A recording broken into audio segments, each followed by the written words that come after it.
Voilà, gloire au Seigneur. Donc, nous saluons évidemment nos frères et nos sœurs et tous ceux et celles qui nous écoutent actuellement. Et nous allons parler particulièrement donc d'athlètes. Donc, aujourd'hui, nous allons parler de côté stade. Alors, il y a l'apôtre Paul lui-même donc a pris exemple de cela. Et nous allons lire dans 1 Corinthiens chapitre 9 où il parle du stade, où il parle des athlètes et il parle de la vie chrétienne. Et il dit particulièrement au chapitre 9 de 1 Corinthiens chapitre 9, verset 24. Donc, si l'apôtre Paul a pris l'exemple sur les athlètes de son époque, nous pouvons nous aussi prendre exemple sur ceux de la nôtre. Et nous allons lire ce qu'il déclare par rapport donc à ce genre de personnes. 1 Corinthiens chapitre 9, verset 24, il pose la question: ne savez-vous pas que tous ceux qui courent dans le stade courent tous, mais un seul remporte le prix. Courez. Et là, il parle, maintenant, il va donner, après avoir donné la métaphore, l'analogie, il va parler de la vérité, il va dire, courez aux chrétiens, courez de manière à le remporter, le prix de la course chrétienne. Tous ceux qui combattent, donc il revient maintenant au stade, tous ceux qui combattent, qui luttent, qui courent, s'imposent toute espèce d'abstinence. Et ils le font pourquoi? Pour obtenir une couronne, une médaille corruptible. Mais nous, il revient donc dans son image à la vie chrétienne, mais nous faisons-le pour une couronne incorruptible. Moi donc, il va dire, je cours, non pas comme à l'aventure, je ne suis pas un aventurier, je frappe, non pas comme battant l'air, mais je traite durement mon corps et je le tiens assujetti, sous maîtrise, sous contrôle, de peur d'être moi-même rejeté, disqualifié, en grec adokimos, après avoir prêché aux autres. Seigneur, nous te demandons de bénir ta sainte parole. Nous te demandons que nous soyons des athlètes spirituels. Aide-nous à courir, Seigneur, pour obtenir la médaille, Seigneur, là-haut, la couronne de gloire que tu réserves à tes athlètes sur la planète Terre. Nous te demandons de nous aider à comprendre le message que le Saint-Esprit veut nous communiquer. Et nous prions cela dans le nom merveilleux, glorieux du vainqueur de Golgotha, Jésus-Christ. Amen et amen. Et tout le peuple dit amen. Amen. Gloire à Dieu. On peut s'asseoir, frères et sœurs. Alléluia. Gloire au Seigneur. Que Dieu soit béni. Donc, j'imagine, l'apôtre Paul est au courant des Jeux olympiques helléniques en Grèce particulièrement, où ils avaient lieu donc de façon régulière. Nous sommes habitués aux Jeux olympiques. Nous sommes habitués donc à voir revenir les Olympiques Jeux d'hiver. Il y en a eu à Londres, il y en a eu à Tokyo, il y en a eu à Vancouver, il y a Paris, ainsi de suite. Bientôt. Donc, nous voyons cela. Je me rappelle lorsque, très souvent, je suis allé en France et à Paris, particulièrement, les pasteurs me plaçaient dans un hôtel pas très loin du grand stade de France, donc au nord de Paris, donc où j'allais faire moi-même donc mon jogging. Et donc, ça m'a beaucoup influencé dans le sens parce que j'ai rencontré un jour donc cette fameuse pancarte à côté du Stade de France où on parlait donc de 4 mots particuliers qui, la phrase était celle-là: il y a 4 valeurs très élevées, altières, des générations de gentlemen en crampons ont porté très haut l'idée qu'elle se faisait du sport. Et là, il y avait 4 mots: combativité, camaraderie, stratégie, concentration. Et j'ai trouvé cela évidemment très intéressant par rapport évidemment donc à la vie chrétienne, à la course chrétienne, aux athlètes chrétiens. qui court dans une course évidemment totalement différente. Et je me rappelle qu'à un moment donné, une autre année où je suis arrivé, un printemps, il y avait une grande pancarte avec une dame avec une raquette. Il était marqué en dessous 62 joueuses, mais une seule gagnante. Et c'est exactement ce que l'apôtre Paul est en train de dire ici, à son époque. Il va dire, ne savez-vous pas que ceux qui courent dans le stade courent tous, mais un seul remporte le prix. Courez de manière à le remporter. Ça veut dire qu'il y a une façon, il y a une manière pour remporter le prix de la course chrétienne. Alléluia. Et là donc, qu'est-ce que ces 4 mots évoquent particulièrement donc, et qui sont associés aux Jeux du stade, aux Jeux olympiques ou aux Jeux d'hiver? Eh bien, ces 4 mots qui étaient sur de grandes affiches autour du Stade de France, eh bien, les voilà, ces 4 mots sur lesquels nous allons nous arrêter aujourd'hui. Combativité, c'est le premier mot. Combativité. Un chrétien est un combattant. Un chrétien n'est pas, je dirais, quelqu'un qui fait du fardiente, qui fait rien. Vous voyez, qui laisse maintenant, je suis sauvé, et ainsi de suite. Et là, donc, j'ai plus rien à faire. Donc, non, absolument pas. C'est qu'on a des ennemis, on a un ennemi particulier qui s'appelle Satan, et il faut avoir le goût du combat. Savoir se battre, avoir de l'agressivité par rapport au péché, par rapport donc au mal, par rapport aux dérives, par rapport à ceux qui voudraient nous détourner de la croix de Jésus-Christ. Jésus a dit, si quelqu'un veut me suivre, qu'il se charge chaque jour de sa croix. Donc, c'est la croix, voyez, à laquelle nous sommes attachés pendant que nous courons la vie chrétienne. Combativité. Combativité. Si nous voulons être un athlète spirituel, il faut apprendre le combat. Le combat contre la chair, contre le monde incrédule, contre Satan, contre les forces diaboliques au travers desquelles nous pouvons sortir et émerger plus que vainqueurs. Alléluia, gloire au Seigneur. Le goût du combat, le goût de l'agressivité, le goût de la lutte.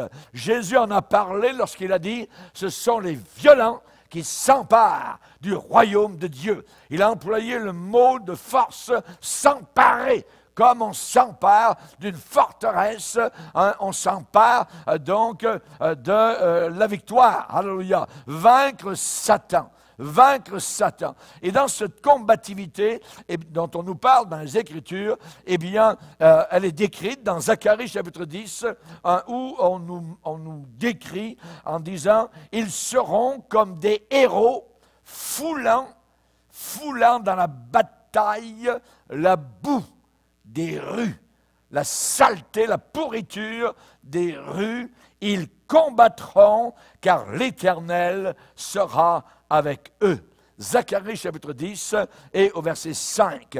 Ici, on nous décrit dans notre vie spirituelle, dans notre combat spirituel. À la fin de toute sa vie, l'apôtre Paul a pu déclarer sans embâche, et il a dit « J'ai combattu le bon combat ». Et ce serait terrible d'arriver à la fin de sa vie et de se dire « J'ai combattu le mauvais combat ». Ça serait terrible. Et le chrétien authentique combat le bon combat. J'ai combattu le bon combat. Et souvent, l'apôtre Paul fait allusion à la bataille spirituelle. Et il va parler donc aux Philippiens particulièrement, et il va leur dire de continuer à combattre, même si l'apôtre Paul n'est pas là. Et lorsque moi je suis en mission à l'extérieur, eh bien, vous devez continuer donc à combattre, je dirais, pour la foi chrétienne. Pour la foi chrétienne. Et là donc, la Bible déclare en disant que j'entends dire, même quand je suis absent, que j'entends dire de vous que vous demeurez ferme dans un même esprit, combattant combattant d'une même âme pour la foi de l'Évangile, sans vous laisser aucunement effrayer par les faux prophètes, par les adversaires, par les super apôtres, par toute cette ribambelle donc qui nous viennent à la fin des temps. Donc nous ne voulons rien de cela. Nous désirons combattre pour la foi qui nous a été transmise une fois pour toutes. La foi d'il y a 2000 ans. On ne la change pas, on ne la modernise pas, on ne la dilue pas, on la garde telle qu'elle. Donc, combativité.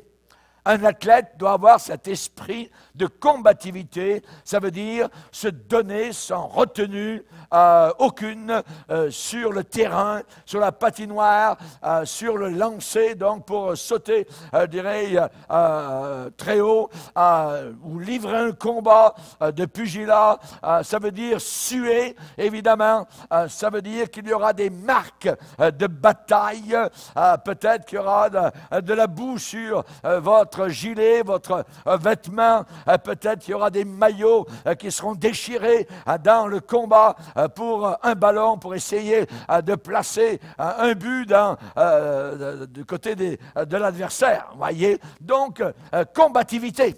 Il faut combattre, voyez. Un chrétien est un combattant.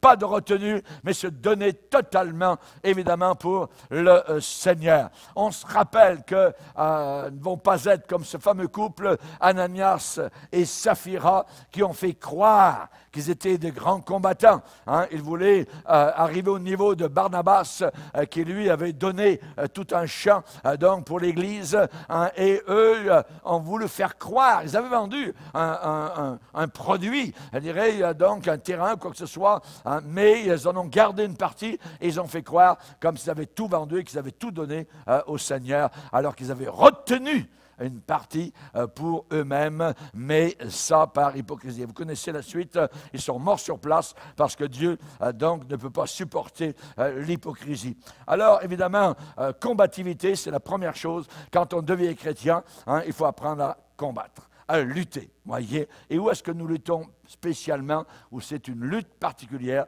C'est dans la prière. C'est la prière, voyez, le combat de la prière. Et si nous voulons toujours un exemple pour nous remonter, je dirais, pour nous fortifier dans cette combativité, c'est Jésus au jardin de Gethsémani. Quand il a combattu avant donc la douleur de ses jugements bidons, donc il a subi toute une nuit et ensuite au matin il a été emmené donc à la croix à Golgotha, donc et il a été crucifié là à 9 heures. Donc Jésus a combattu dans ce jardin, il a prié, il a sué, Père, s'il te plaît, hein, que cette coupe s'éloigne de moi, mais non pas ma volonté, mais que la tienne se fasse. Et là il a poussé des cris, il a gémi, hein, et les apôtres qui étaient sur le point de s'endormir l'ont entendu là-bas au fond du jardin, et c'est donc particulièrement le rapport donc, qui nous est donné dans Hébreux, hein, où il est dit qu'il a poussé de grands cris dans cette bataille spirituelle contre les forces diaboliques. Merci Seigneur, merci Seigneur. On a un exemple plus proche de nous, c'est un homme de Dieu, donc à Colosse, Épaphras, où l'apôtre Paul parle de lui en disant « Épaphras, qui est des vôtres, vous salue, serviteur de Jésus-Christ. Il n'arrête pas de combattre pour vous dans ses prières. » Il n'arrête pas de combattre pour vous dans ses prières. Ça ne dit pas « Il n'arrête pas de prier pour vous », ça dit « Il n'arrête pas de combattre pour vous dans ses prières. » La prière est un combat. Généralement, on ne veut pas prier. La chair ne veut pas, voyez. On a besoin, je dirais, peut-être de réapprendre à prier, à se tenir sur nos genoux, où il n'y a pas de musique, il n'y a pas de bruit, il n'y a rien, et là, on est devant le Père Céleste. Et là, c'est un combat, c'est une lutte, parce que Satan arrive en disant, regarde, ça ne sert à rien, hein, tu n'auras pas de réponse. Avant même qu'on commence à prier, il est en train de nous dire qu'on n'aura pas de réponse, voyez. C'est un menteur, voyez, et j'aimerais justement en parler, particulièrement dimanche matin, dimanche qui s'en vient, particulièrement donc sur le message « Je te répondrai ». je te répondrai. Jésus a dit qu'il nous répondrait. Ça veut dire qu'il va y avoir des réponses à nos prières. Et si nous prions de manière spécifique, nous verrons les réponses spécifiques. Mais si nous prions juste at large, vous voyez un peu ici et là, donc on ne verra aucune réponse. Il faut demander des choses particulières au Seigneur, et le Seigneur est un Dieu qui répond. Demandez et vous recevrez. Alléluia. Gloire au Seigneur. Alors, j'ai parlé tout à l'heure de la combativité. Il est possible, évidemment, comme on voit à la fin d'un match, ces athlètes qui reviennent, parfois ils ont les maillots déchirés, ils sont pleins de boue, ils ont roulé dans la boue après le ballon ovale ou quoi que ce soit. Vous voyez, ils se sont battus donc pour avoir une équipe gagnante. Et l'apôtre Paul, lui aussi, s'est battu. Et il va dire aux Galates que personne ne me fasse de la peine, de la misère, parce que je porte sur mon corps les marques de la bataille. Il portait les stigmates de la bataille. Vous voyez, ce n'est pas les stigmates du Padre Pio ou des choses inventées par l'Église catholique, mais c'est vraiment des marques de bataille. Ça veut dire qu'il avait été battu. Je me rappelle toujours ce pasteur roumain qui est passé, donc, quand j'étais à l'école biblique ici à Montréal, qui est passé, qui est venu donner une conférence, et quand au milieu de sa prédication, il a enlevé sa chemise et il a tourné son dos vers... donc, il y avait peut-être 800 personnes qui étaient là, réunies. L'église était remplie, donc, et on a pu voir les cicatrices qu'il a subies dans les prisons communistes à cause de sa foi en Jésus-Christ. C'est quelque chose. Voyez, est-ce que nous portons des marques de la bataille? Est-ce qu'il y a des marques de la bataille dans nos corps, dans nos cœurs, dans nos âmes, dans nos vies, parce que nous aimons le Seigneur? Et évidemment, donc, on sait particulièrement que l'apôtre Paul va dire à Timothée, il n'est pas de bon soldat qui s'embarrasse des affaires de la vie, s'il veut plaire à celui qui l'a donc enrôlé. Et là, évidemment, c'est la même chose. Ces gens, ces athlètes, donc, parfois professionnels, qui se donnent à ce niveau-là, eh bien, ne s'embarrasse pas des affaires de la vie, mais c'est l'entraînement tous les jours. C'est vraiment, je dirais, une éducation pour gagner, pour combattre, pour avoir la victoire sur des adversaires. Et dans l'ombre de l'Apocalypse, nous avons une petite carte postale de Jude, qui est un seul chapitre, et qui nous demande de combattre pour la foi qui a été transmise aux saints une fois pour toutes. Combattre pour la foi, cette foi qui nous a été donnée, ce corpus fides, donc nous a été donné au 1er siècle, qui a été conservé jusqu'au 21e siècle. Nous devons combattre pour ça, voyez. Nous devons combattre pour ça. Il y a des hommes et des femmes au travers des siècles qui sont montés sur les bûchers, sur lesquels on a mis des bonnets d'âne, sur lesquels on les a défroqués, on a fait n'importe quoi, on leur a arraché les yeux, on a enlevé des bébés de mamans qui étaient en train d'allaiter parce qu'elles aimaient le Seigneur, voyez, et qu'elles ne voulaient pas, je dirais, dilapider cet héritage qui avait été transmis aux saints une fois pour toutes. Lorsque je vais aller en Suisse, particulièrement le pasteur qui me reçoit, je parle avec lui donc il y a quelques heures, il me dit, pasteur, vous êtes en train de préparer, j'imagine, les interventions que vous aurez durant la convention, et il y a une chose que j'aimerais sur laquelle vous puissiez parler, c'est l'écuménisme. Il dit, dans notre pays, nous sommes envahis par l'écuménisme, par les catholiques, par les ménonites, par l'Église réformée, protestante, tout est ensemble, c'est une salade inimaginable. S'il vous plaît, est-ce que vous pourriez mettre les pendules à l'heure et nous dire, au moins ceux qui seront présents, qu'est-ce qu'il en est selon les Écritures? J'ai dit, oui, je vais me préparer pour cela. Voyez. Donc, on voit qu'il y a des gens qui voient la foi disparaître, qui ne combattent plus, qui n'ont plus cette combativité pour résister. Vous voyez, au départ, nous avons été appelés des protestants. Ça veut dire qu'il y avait une protestation face à une religion apostate qui était dans l'erreur. Donc, ces premiers, eh bien, dont on voit même les grandes statues à Genève, particulièrement, qui était un pays où la parole de Dieu a été annoncée par les grands réformateurs. Hein, eh bien, on voit les statues de Calvin, de John Knox, de Luther, ainsi de suite. Hein, il y a un parc qui leur est dédié. Et quand on voit aujourd'hui, évidemment, donc, ce qui se passe, quand on se dit qu'à Genève, particulièrement, aucun prêtre catholique n'était autorisé. À une époque, aucun prêtre catholique autorisé à officier une messe ou à même s'habiller en curé. Interdit, vous voyez, dans toute la ville. Voyez? Et aujourd'hui, où nous sommes rendus, eh bien, c'est quelque chose, évidemment, on a renié l'héritage. Hein? Il y a des traîtres à l'alliance aujourd'hui qui existent dans notre monde. Ils sont partout, ils sont dans tous les pays, en Afrique, en Europe, en Amérique. Voyez, nous avons besoin de rester avec ce petit nombre fidèle. Hein, avec le genre Église Philadelphie et non pas l'Église Laodicée. Alors évidemment, on a besoin de combattre pour la foi. Ne pas être une mauviette, ne pas être un froussard, un poltron, hein, perte de courage, être chétif, faible, absolument pas. Hein, il y a un cantique que nous chantons dans l'Église, hein, j'aime bien quand notre frère donc nous le fait chanter, Gaétan, à de nouveaux combats, Jésus, tu nous appelles. Et nous voici fidèles, prêts à suivre tes pas. Conduis-nous au combat, nous sommes tes soldats. Arme nos bras, arme nos cœurs, et nous serons plus que vainqueurs. Arme nos bras, arme nos cœurs. Arme-nous, Seigneur, de foi, de hardiesse, de force, de sagesse, d'amour et de ferveur. Embrase-nous, Seigneur, d'une invincible ardeur. Nous tiendrons ferme et haut la croix, notre bannière, pour vaincre l'adversaire par le sang de l'agneau.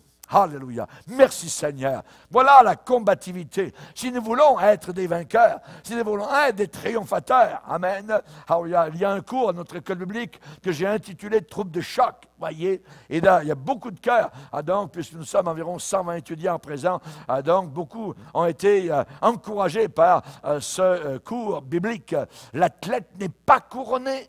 L'athlète ne monte pas sur le podium s'il n'a pas combattu, couru, sauté, je dirais, selon les règles, amen, du stade. Et nous, il y a les règles que Dieu nous a données pour justement avoir cette couronne. Et si on veut faire fi donc des règlements que Dieu nous a donnés, à ce moment-là, on court pour rien. On court dans le vide. Aujourd'hui, le combat, surtout, c'est combattre les faux prophètes, combattre l'évangile de prospérité, ceux qui vous promettent 1 million donc de personnes, ceux qui vous disent des bêtises. Oh, le Seigneur m'a montré qu'aux États-Unis, il va y avoir une femme qui va être élue au poste de président des États-Unis. Voyez, finalement, ça a été un bonhomme qui a été élu. Voyez, la femme n'a pas été élue. Alors, le gars, c'est quoi ça? Eh bien, c'est un faux prophète. C'est un faux prophète. Il a dit Dieu. Dieu m'a montré. Dieu m'a dit. Voyez. Alors, évidemment, aujourd'hui, on l'a oublié, il est mort, ainsi de suite. Mais il y a des gens qui s'associent à ce genre de ministère-là. Voyez. Et qui prêchent parfois un évangile qui est pas trop pire. Mais ces gars-là, ils sont associés avec ce genre de ministère-là.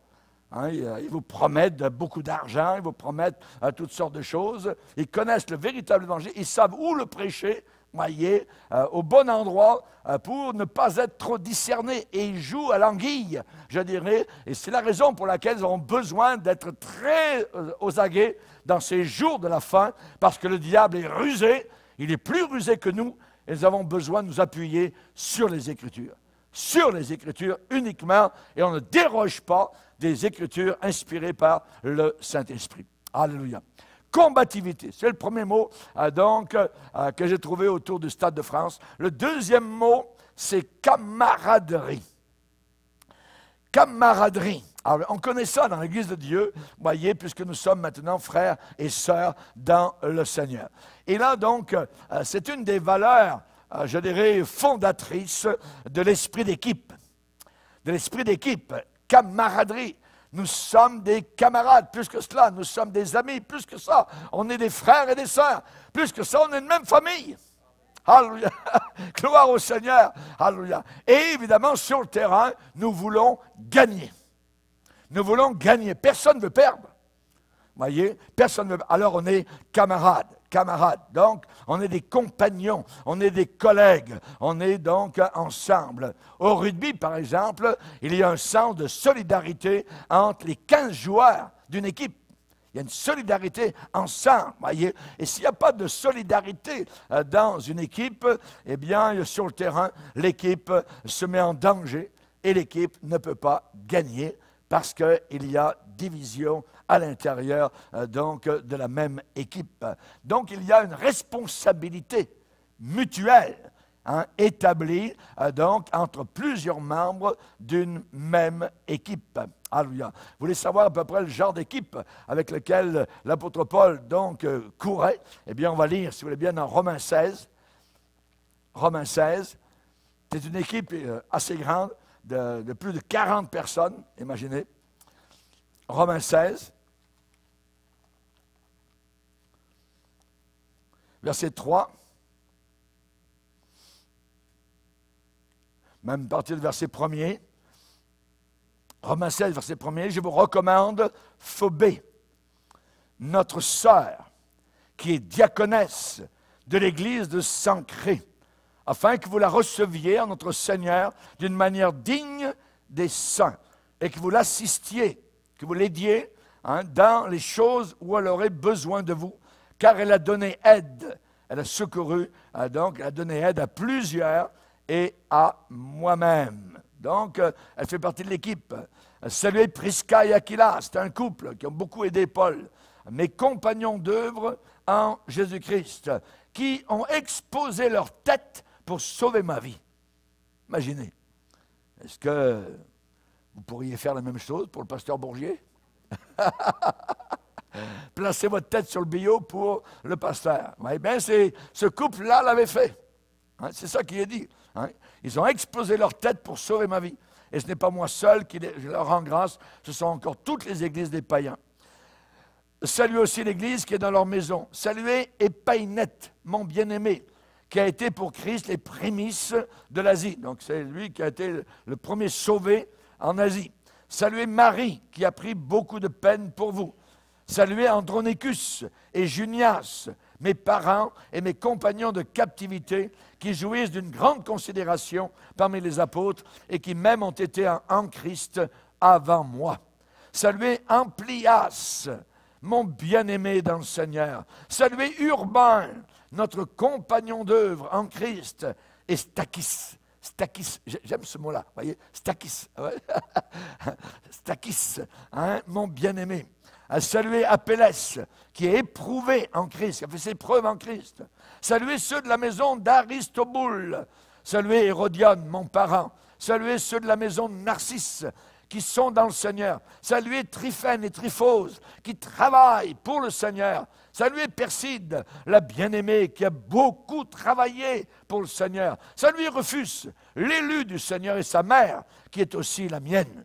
Saluez Asyncrite, Phlégone, Hermès, Patrobas, Hermas, et les frères sont avec eux. Saluez Philologue. Voyez, c'est bien Philologue, c'est un vrai beau prénom, ça. Philologue, vous voyez, log qui vient de logos, la parole, et philéo qui veut dire aimer, parole d'amour, philologue, vous voyez, c'est un très beau nom.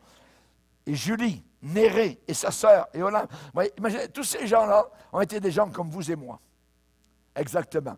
Et là, ils faisaient partie de l'équipe de l'apôtre Paul. Amen. C'était des gens qui combattaient, qui luttaient pour l'Évangile et qui étaient prêts à aller jusqu'à la mort pour se faire. Alléluia. Donc, on voit qu'il y a une responsabilité mutuelle établie entre plusieurs membres d'une même équipe. Alléluia.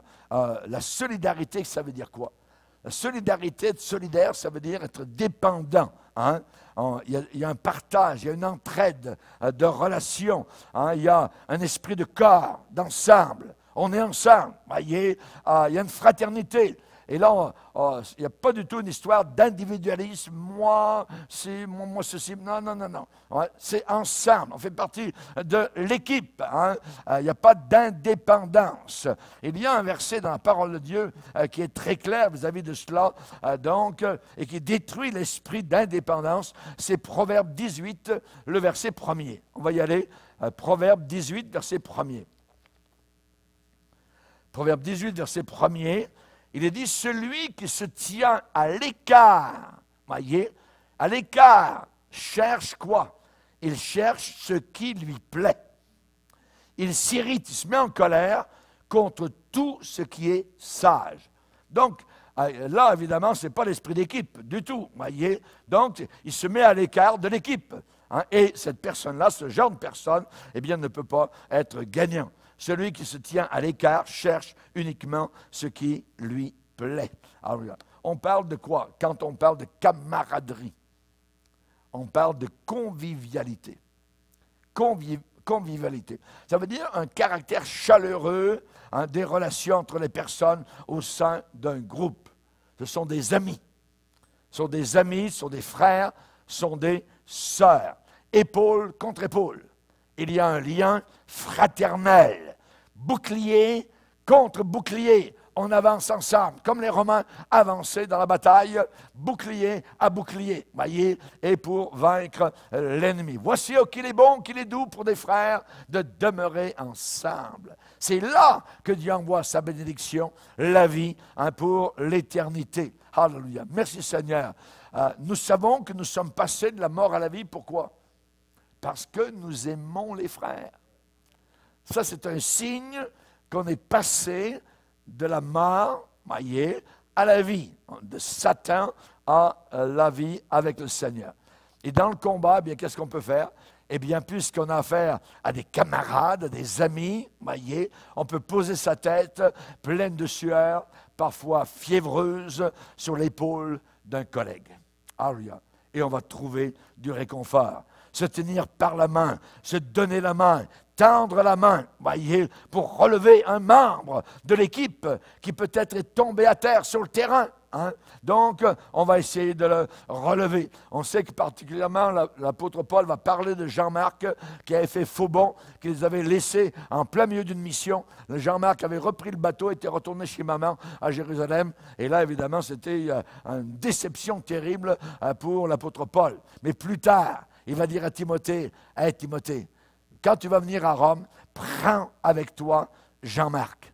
Amène-le, car il m'est utile pour le ministère. » Alors, Paul lui a donné une deuxième chance, voyez, il l'a comme relevé. Merci Seigneur. Qu'est-ce que la Bible dit? 2 valent mieux que 1. 2 valent mieux que 1. Alléluia. C'est bien mieux. Amen. Donc, on est ensemble, on est collègues, on fait partie de l'équipe. On voit, il y avait Paul et Silas. Un coup, il y avait Paul et Barnabas. Un coup, il y avait Paul, Prisca, hein, et Aquilas, hein, un couple marié. Ensuite, à un moment donné, on voit Paul, Luc et Aristarque. Voyez, là, ils sont plus. Donc, il va parler de mes compagnons de captivité. Ça veut dire qu'ils étaient allés en prison avec lui. Mes compagnons de captivité. Et la Bible nous enseigne dans Galates à porter les fardeaux les uns des autres. Alléluia. Quand on est camarades ensemble, quand il y a cet esprit de camaraderie, eh bien, non seulement il y a la convivialité, mais il y a le respect. On respecte l'autre, voyez. Il y a un sentiment de considération envers quelqu'un et on est porté donc à le traiter avec des égards particuliers. Hein. On manifeste ces égards, on manifeste ce respect. Pourquoi? Parce que comme pour moi, hein, eh bien, Christ est mort aussi pour ce frère, cette sœur. Alléluia. Donc Jésus l'a autant aimé qu'il m'a aimé. Et ainsi, donc, ça change, je dirais, les choses. La notion de respect, hein, c'est le respect hein, sur le stade hein, des joueurs entre eux. Et quand on voit parfois des haies d'honneur, voyez, quand on voit des congratulations à la fin d'un match, voyez, quand il y a des sauts en l'air, quand ils se prennent dans les bras, tout ça, hein, c'est parce qu'il y a victoire, hein, il y a les félicitations, l'approbation, il y a des compliments les uns envers les autres, parce qu'ils sont bien battus, parce qu'ils ont gagné, voyez, et c'est ensemble qu'ils ont gagné. Et il y a un respect aussi pour qui? pour l'arbitre. Vous voyez, l'arbitre, des fois, on ne l'aime pas beaucoup, vous voyez, dans une équipe, parce qu'il siffle, hein, il dit « hors-jeu », vous voyez, donc, ainsi de suite, vous voyez, donc, il peut y avoir une sorte de mini-rébellion dans le cœur du joueur, vous voyez, mais il doit y avoir un respect de l'arbitre et un respect de ses décisions, hein, et rappelons-nous, qui est l'arbitre? C'est Dieu. Dieu est l'arbitre, vous voyez, et il est un Père qui nous châtie. C'est un Père qui nous châtie. On a oublié ce côté de Dieu, vous voyez. Ça veut dire que Dieu, parfois, il nous donne la fessée. Paf, vous voyez. Hein? On dit, oh, c'est le diable. Non, non, c'est pas le diable, c'est Dieu. Vous voyez. Il ne faut pas confondre. Ouais. Dieu est un Père qui nous châtie. Et la Bible dit, ne perds pas courage quand Dieu te reprend. Quand Dieu te reprend, quand on se fait reprendre par le Seigneur. Quand David, un jour, était découragé, totalement à terre, voyez, et ses compagnons parlaient même de le tuer, de le lapider. Il est dit dans la Bible, et le verset est celui-ci, et David reprit courage en s'appuyant sur l'Éternel son Dieu. Il reprit courage en s'appuyant sur l'Éternel son Dieu. On peut être découragé, ça peut arriver parfois. Moïse, le grand Moïse, voyez, a été découragé. Vous savez ce qu'il a dit un jour à Dieu? Tue-moi. Tellement découragé, Seigneur, tue-moi, c'est terminé, je serai aussi bien mort. Voyez. Hein? Élie sous le genêt, qu'est-ce qu'il a dit au Seigneur? Hein, il dit au Seigneur, hein, c'est assez suffisant, ici c'est le terminus, tout le monde descend, voyez, je ne veux plus aller plus loin. Il était soit un genêt, il était découragé, il avait vaincu Jézabel, Jézabel l'avait menacé, il avait vu la gloire de Dieu, le feu tomber sur son holocauste, et maintenant il fuit, voyez, dans le désert, et il demande la mort. C'est assez, ça suffit, voyez, Seigneur, reprends-moi ici. Et Dieu lui a dit, non, non, non, tu penses que tu es tout seul? Moi, j'ai bien compté au-dessus d'Israël, et j'ai vu 7000 personnes qui n'ont pas fléchi le genou devant Baal. 7000. Toi, tu as compté un, tu penses que tu es tout seul? Non, non, non. Il y en a beaucoup d'autres qui n'ont pas fléchi le genou, qui ne sont pas embarqués dans des fausses doctrines, qui n'ont pas suivi Jézabel, qui n'ont pas suivi l'impudicité. Non, non, non, tu n'es pas tout seul. Voyez, donc, on voit qu'il a été comme encouragé et Dieu lui a redonné encore de nouvelles missions à accomplir. Alléluia. L'apôtre Paul, quand il a monté à pied vers Rome, sur la Via Appia, les frères qui avaient entendu parler à Rome de sa venue sont venus, ils ont fait des kilomètres à sa rencontre, et quand Paul les a vus, hein, les frères et les sœurs qui avaient fait tant de kilomètres, voyez, donc pour le rencontrer, il est dit, en les voyant, Paul rendit grâce à Dieu et prit courage. Et prit courage. Le grand Paul, imaginez, prendre courage. Alors, chers amis, parfois, on est un peu comme lui, on est un peu comme Moïse, on est un peu comme Élie, on est un peu comme Paul, mais on peut reprendre courage parce que le Seigneur ne nous abandonne jamais. Il a dit, je ne t'abandonnerai jamais, je ne te délaisserai jamais. Que peut me faire un homme? Alléluia. Un jour, il a écrit à Timothée sa dernière lettre et il lui dit, tu sais, hein, tous ceux qui sont en Asie m'ont abandonné. Je suis tout seul. Hein, ils m'ont tous abandonné, hein, et cependant que Dieu répande sa miséricorde sur la maison d'Onésiphore, car il m'a souvent consolé. Tiens, tiens, tiens. C'est un détail très important.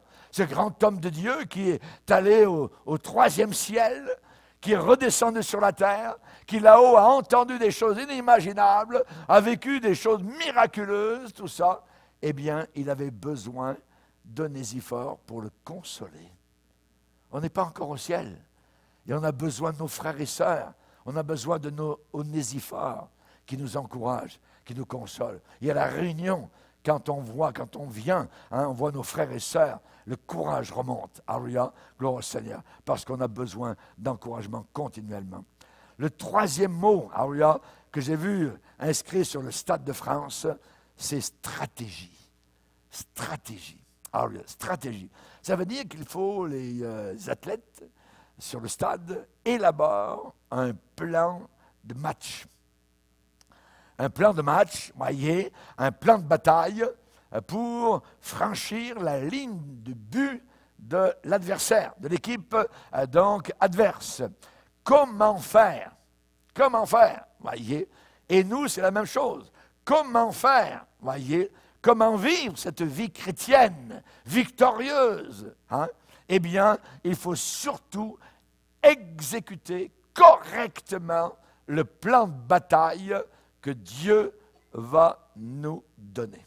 C'est lui qui donne les plans de bataille, voyez. Ce n'est pas nous qui les connaissons. L'athlète n'est pas couronné s'il n'a pas combattu suivant les règles, suivant le plan de bataille qui a été donné par le Seigneur. Et le plan de bataille du Seigneur varie continuellement. Un jour, c'est une chose.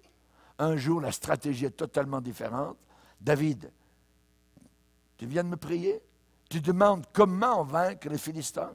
Voilà, tu vas t'avancer vers eux, en face à eux, et moi, je mettrai une embuscade, et tu vas les voir simplement vaincus. Tu as juste à t'avancer. Ah oui, Seigneur. Et David fait cela, et les Philistins commencent à s'entretuer les uns entre les autres. Et eux regardent en face. C'est Dieu qui a donné la victoire. Un autre coup, le Seigneur va lui dire, une autre bataille, les Philistins reviennent contre David. Comment faire, Seigneur, cette fois-ci? Cette fois-ci, voilà, tu vas les prendre par derrière. Ah ouais? Pas comme l'autre fois? Non. Tu vois, c'est le plan de bataille qui varie, voyez. Quand à Réphidim, quand les ennemis sont venus contre Moïse et les Israélites, Dieu a dit, Moïse, tu auras juste à te placer sur le sommet, assis-toi sur un rocher et tiens en l'air la verge avec laquelle tu as fendu la mer. Ah oui? Oui, juste ça. Oui, mais je vais être fatigué. Mais Hur et un autre ami sont venus pour soutenir les mains de Moïse. Et quand les mains de Moïse étaient bien élevées, dans la vallée, Josué avait la victoire, chassé les ennemis. Et quand les mains de Moïse étaient fatiguées et semblaient descendre un peu, c'est l'ennemi qui arrivait contre les armées d'Israël. Donc on voit que c'était un plan de bataille du Seigneur. Hein? Un jour, ça a été autre chose. Vous allez tourner autour de la ville. Ah oui? On tourne simplement autour de la ville. Oui, vous allez tourner une fois par jour autour de la ville de Jéricho. Et le 7e jour, vous allez tourner 7 fois. Pourquoi pas 5, Seigneur? Non, 7 fois. Et ils ont fait cela. Et la 7e fois, le 7e jour, vous verrez ce qui va arriver. C'est un plan de bataille. Un jour, Josué est en train de lutter contre des armées ennemies. Il a dit, il parle au Seigneur, il dit, Seigneur, j'aurai pas le temps, le soleil est en train de se coucher. Là. S'il te plaît, Seigneur, pas de problème, Josué, je vais arrêter le système solaire. Dieu a arrêté, non pas que le soleil descende, mais que la terre continue à tourner. Il l'a tenu là, jusqu'à ce que Josué ait assez de lumière pour vaincre les ennemis. Les plans de Dieu sont inimaginables. Un jour, c'est du temps d'Élie, ou Élisée, le Seigneur dit, creusez. Creusez simplement des trous. Creusez des fosses. Creusez des fosses. En plein désert, oui. Creusez des fosses. Ils ont creusé des fosses et vous verrez l'eau remplir toutes ces fosses. Mais elle va venir d'où? Laisse faire. Il est Dieu. Alléluia. Et quand les ennemis ont vu le matin, avec le soleil qui se levait, ils ont pensé que c'était du sang. Et ils ont commencé à s'entretuer les uns les autres. Les plans de Dieu sont inimaginables. David, cette fois-ci, mon plan est différent. Tu sais, cet endroit là-bas, il y a des mûriers. Quand tu entendras un bruit de pas dans les mûriers, c'est l'Éternel qui arrive et tu vas voir les ennemis vaincus. Attends le bruit de pas. Le plan de Dieu, les plans de Dieu sont incompréhensibles. Les voies de Dieu sont incompréhensibles. Il a autant de manières de cette fois-ci ça va être comme ça, l'autre fois-ci ça va être autrement, mais toujours pour vaincre Satan. Toujours pour vaincre le monde, pour vaincre l'ennemi. N'ayez aucune crainte, a dit le Seigneur. Alléluia. Du temps de Josias, ça a été autre chose. J'ai trouvé un livre. C'était la parole de Dieu qui avait été, évidemment, donc complètement oubliée depuis des décennies. Et en ouvrant le livre, ils ont vu qu'ils désobéissaient continuellement au Seigneur et ils sont mis à obéir. Et Dieu a opéré une grande délivrance. Dieu a toutes sortes de stratégies. Alléluia. Et un club sportif, eh bien, va toujours chercher à garder un nom, un maillot, un nom d'équipe, voyez, une certaine ambition, une certaine stature. Moi, je viens de la région en France, de Saint-Étienne, et quand je parle de cette ville-là, les gens me disent très souvent, « Ah, là où il y a les Verts, les Verts, les Verts ». Parce que l'équipe de football, donc, il y a toujours un maillot vert. Ils ont souvent été gagnants, soit en première ou deuxième division. Mais donc, ils ont voulu garder, au travers des années, bien, ça a toujours resté les Verts, voyez. Et ça demande du travail.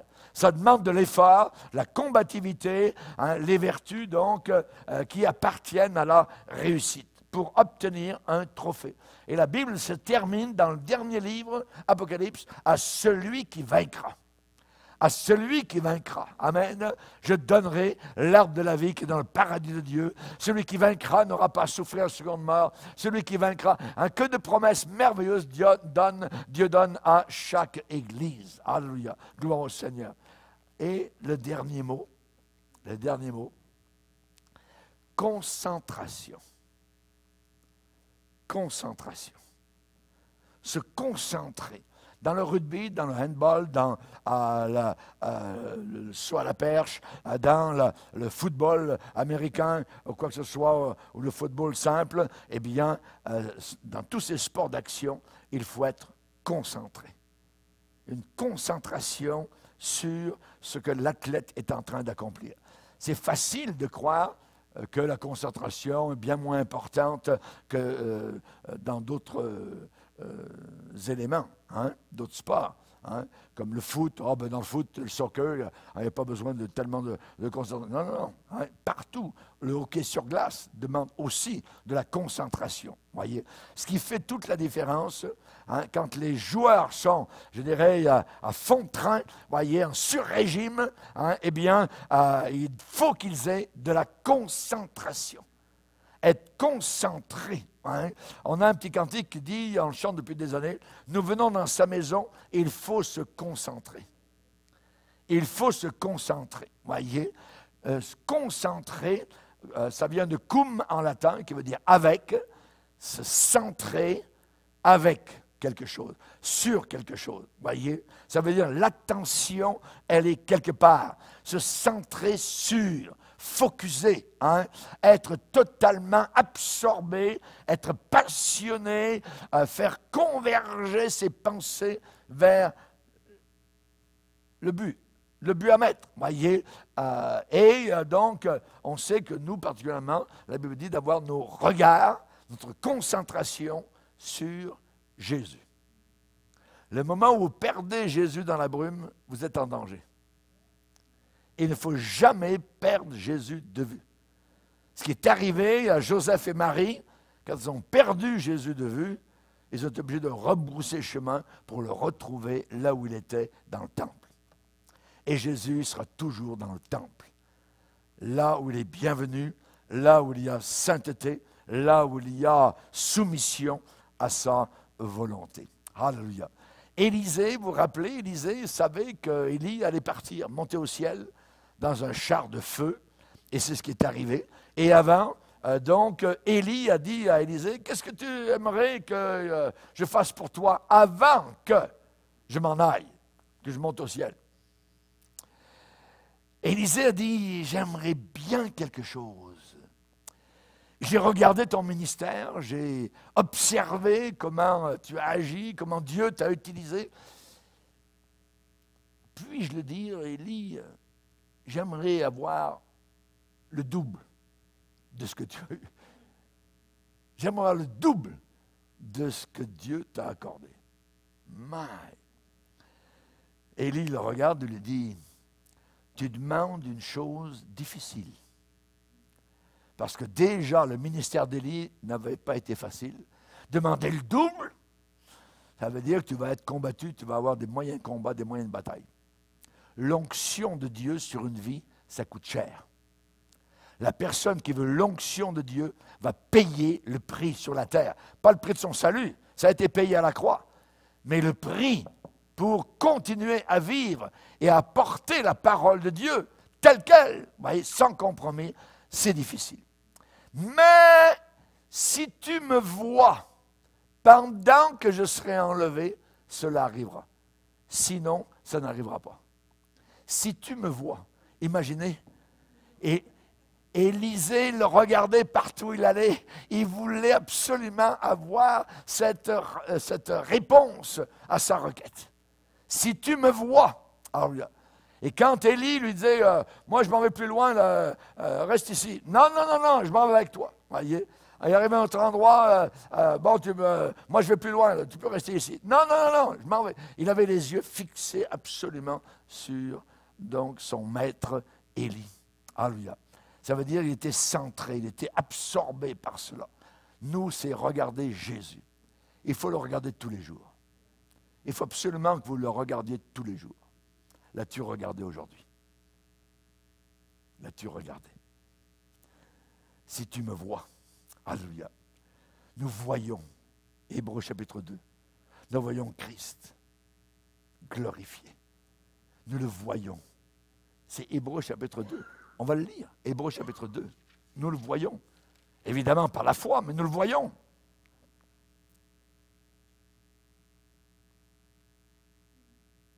Hébreux chapitre 2, verset 9, 2,9. Mais celui qui a été abaissé pour un peu de temps au-dessous des anges, Jésus, nous le voyons. Comment? Nous le voyons couronné de gloire et d'honneur à cause de la mort qu'il a soufferte, afin que par la grâce de Dieu, il souffrit la mort pour tous. Alors, nous le voyons couronné de gloire et d'honneur. Nous le voyons couronné. Comme il est bon de s'approcher du trône. On va le faire dans quelques instants. On va s'approcher du trône de la grâce. Alors, il faut se concentrer, se centrer vraiment sur le Seigneur. Quand la femme de Lot a été centrée sur sa petite maison à Sodome et Gomorrhe et qu'elle a retourné ses regards alors qu'il lui avait été dit « Ne tourne pas tes regards à l'arrière, va de l'avant !» Voyez, elle est devenue statue de sel, condamnée, tuée, donc parce qu'elle a désobéi. Lorsque l'apôtre Pierre a marché sur les eaux, il avait les yeux sur Jésus, il était concentré sur Jésus, il y avait une tempête, tout ça, mais Jésus était là en avant, et il le voyait, mais il y avait des vagues, ainsi de suite. Et à un moment donné, il a commencé à rentrer dans la psychologie. Il a commencé à psychanalyser sa situation. Mais qu'est-ce que je suis en train de faire? Ça n'a pas de sens. Je marche sur de l'eau, voyez. Et là, il a commencé à détourner ses regards de Jésus et il a commencé à couler. Et quand vous commencez à détourner vos regards de Jésus, quand vous n'êtes plus concentré sur Jésus, vous commencez à couler. Et là, vous allez avoir besoin un jour de crier « Oh Seigneur !» comme Pierre l'a fait. « Secours-moi, secours-moi !» Voyez, hein? Donc, il faut continuer à rester. Il faut continuer à demeurer dans la course jusqu'à la fin. Jusqu'à la fin, voyez, il faut fixer toute notre attention, toute notre réflexion, voyez. Ça demande un effort intense, c'est vrai, hein, d'attention. Attention, voyez. Vous savez, quand nos parents nous parlaient, on regarde vers moi, on regardait ailleurs, tout ça, on regardait les petits oiseaux, regarde-moi, regarde mes yeux, voyez. Tu m'entends, tu m'écoutes, voyez. Donc, nos parents nous disaient ça. Tu m'écoutes, hein? Et là, on revenait. Voyez, on n'était pas dans la lune. Là, on était en train d'écouter donc, nos parents. Et c'est la même chose avec Dieu. Il faut être concentré sur le Seigneur. Et là, on sait particulièrement que la Bible dit, c'est pourquoi saignez les reins de votre entendement. Quelle sorte d'expression. Saignez les reins de votre entendement. Je ne comprends rien du tout, pasteur, dans cette phrase. Je vais vous l'expliquer. Saigner, c'est le verbe ceindre. Voyez, ça veut dire ceinture. Ça veut dire donc saigner les reins donc, de votre entendement, de votre pensée. Hein? Saigner, serrez bien vos pensées. Hein? C'est ça que l'apôtre Pierre est en train de dire. Saignez les reins de votre entendement, soyez sobres. Ayez une entière espérance dans la grâce qui vous sera apportée quand Christ va venir vous chercher. Alléluia. Merci Seigneur. C'est ce que Pierre dit. Donc il faut demeurer dans le Seigneur. Il ne faut pas bouger. Bouge pas de là, mon frère. Bouge pas de là, ma soeur. Hein? Demeurez. Je me rappelle toujours, quand j'étais jeune chrétien, je marchais un jour sur le bord d'une plage à la baie des Citrons, à Nouméa, en Nouvelle-Calédonie, et j'avais un livre d'un grand homme de Dieu, je ne me rappelle plus le nom, c'était « Demeurer en Christ ». Et tout le livre était basé sur Jean chapitre 15. Et en marchant sur le bord de la plage, je vois ce livre, je me rappelle encore comme aujourd'hui, « Demeurer, demeurer, demeurer ». Et il y a un passage qui m'a frappé, qui m'est resté dans la tête depuis ce temps-là, dans Jean chapitre 15, du verset 1 à 11, où l'on voit 12 fois le verbe demeurer. Demeurer. Qu'est-ce que ça veut dire demeurer? Là où vous demeurez, c'est là où vous habitez. C'est là où vous restez à l'année longue. Voyez, vous demeurez là. Hein? Vous logez, vous restez là, vous continuez à rester là. Hein, on parle que ça dure, hein, vous persistez à rester dans cet appartement, dans cette maison, c'est votre demeure. Demeurer, c'est ça que ça veut dire. Voyez? Donc, on va lire dans Jean chapitre 15, ça va être le dernier verset qu'on va lire. Jean chapitre 15, vous allez voir comment Jésus parle du verbe demeurer. Jean 15, verset 4. Demeurez en moi. Ça veut dire restez en moi. Habitez en moi. Demeurez en moi et je demeurerai en vous. Comme le sarment ne peut de lui-même porter du fruit s'il ne demeure attaché au cep, ainsi vous ne le pouvez pas non plus si vous ne demeurez pas en moi. Je suis le cep, vous êtes les sarments. Celui qui demeure en moi et en qui je demeure, j'habite, porte beaucoup de fruits. Car sans moi, vous ne pouvez rien faire. Si quelqu'un ne demeure pas en moi, qu'est-ce qui lui arrive? Il est jeté dehors, comme le sarment, et il sèche. Comme beaucoup d'églises aujourd'hui, de chrétiens, sont en train de sécher. Puis on ramasse les sarments et on les jette au feu. Et ils brûlent. On parle ici de l'enfer éternel. Si vous demeurez en moi et que mes paroles demeurent en vous, demandez ce que vous voudrez et cela vous sera accordé. Un peu plus loin, verset 9. Comme le Père m'a aimé, je vous ai aussi aimé. Demeurez dans mon amour. Si vous gardez mes commandements, vous demeurerez dans mon amour. De même que j'ai gardé les commandements de mon Père et que je demeure dans son amour. Vous l'avez compris? Donc, plusieurs fois, vous voyez le verbe demeurer, demeurer, demeurer, demeurer. Voyez? Donc, il y a une différence entre quoi? Entre deux sortes d'équipes. Une équipe vaincue et une équipe victorieuse. L'équipe vaincue retourne, voyez, dans le vestiaire, tête basse, tout ça, on aurait dû, et l'autre, ils sautent de joie, hein, ils sont des vainqueurs, ils ont gagné, et ça doit être notre attitude, nous, dans l'Église de Dieu, nous sommes vainqueurs. À celui qui vaincra, la victoire qui triomphe du monde entier, c'est notre foi. C'est notre foi. Nous sommes plus que vainqueurs. Eux, ils s'appuient sur leurs chars, sur leurs chevaux. Hein? Nous, on s'appuie sur le Seigneur. On invoque le Seigneur. Eux, ils plient, ils tombent. Nous, nous demeurons fermes. Nous portons encore du fruit, même dans la vieillesse. Amen. Nous sommes remplis de sève. C'est ce que la Bible dit dans le psaume. Amen. Et cette façon d'envisager le jeu sportif, hein, eh bien, il a fait rêver des enfants, évidemment, dans les tribunes, hein, parce qu'il y a de la beauté, il y a du courage, il y a de la sueur, il y a de l'abnégation, tout ça, et ça a ouvert des horizons parfois insoupçonnés. Hein. Et cette manière d'envisager la vie chrétienne, manière sportive, comme Paul en parle dans Corinthiens chapitre 9, eh bien, ça a motivé des milliers et des milliers de personnes à se lancer dans le stade du Seigneur, dans l'arène du Seigneur. Ça a pu sauver des milliers de personnes. Ça a fait entrer dans les portes du ciel des vainqueurs, sous les applaudissements des anges, des archanges, des séraphins, qui sont réjouis dans la gloire. Et cela a plus que cela, cela a obtenu le sourire de Dieu. Alléluia. C'est merveilleux d'avoir le sourire de Dieu, l'approbation de Dieu sur notre vie, lorsque pour nous aussi, un jour, nous les vainqueurs, il nous dira, c'est bien, bon et fidèle serviteur, c'est bien, bon et fidèle servante, entre dans la joie de ton maître. Alléluia. Oh, que Dieu soit béni. Baissons nos têtes et prions le Seigneur.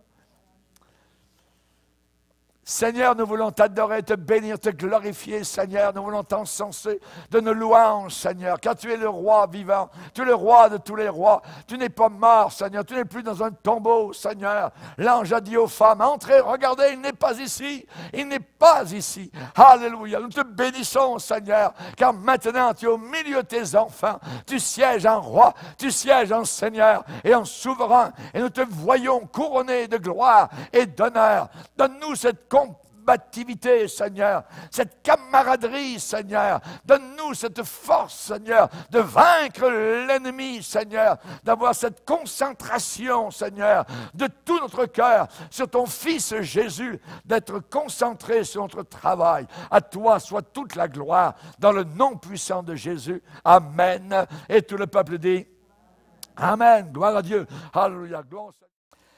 Pour écouter plus de conférences de prédication et d'études bibliques qui ne sont pas disponibles sur YouTube, rendez-vous sur notre site rbmif.org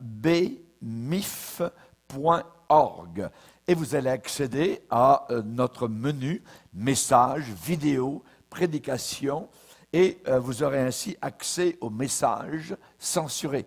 Que Dieu vous bénisse.